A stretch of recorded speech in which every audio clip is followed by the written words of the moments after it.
ada masa tu masuk pokok kelas renang lah. Lepas tu dia orang bagi travel kit tu untuk pergi. So lepas balik raya tu hari baru pakai sebab sesama. Tak gunalah pergi tu. Tak pernah guna. Okey, Jadi betul. sebabnya dia ni demam, sesama balik raya seminggu, lepas tu pakaikan. Taklah semalam lah baru dia berak dengan najis lendir sekali. Yelah, dia memang kalau pakai baby cream tu dia memang akan apa? Dia punya kan bila kita sapu, dia punya lendir tu dia akan keluar daripada najis ataupun dia muntah susu dia ataupun peluh dia. 3 benda tu. Oh ni tak perlu, tak muntah dia.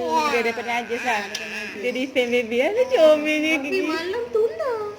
Sebab Tapi tengok nampak dah kering kan. sikit kan. Memang ada travel kit memang sikit sesuai untuk travel. Dan saya scroll FB, tengok cakap mana ada ubat yang untuk cairkan kahak kan. Sekali tengok Tropika ni macam pernah dapat. Macam mana guna.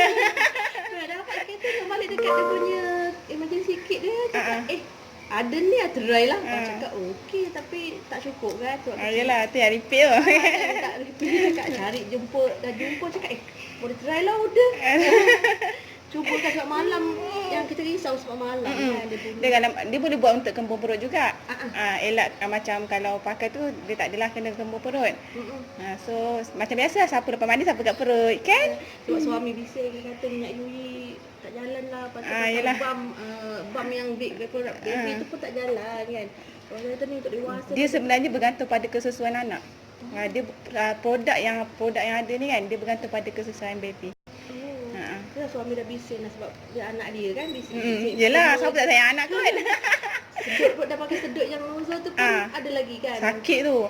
Memang kamu pun dulu kan sebab join Tropika sebab tu lah nap tu 4 jam sekali kot dulu.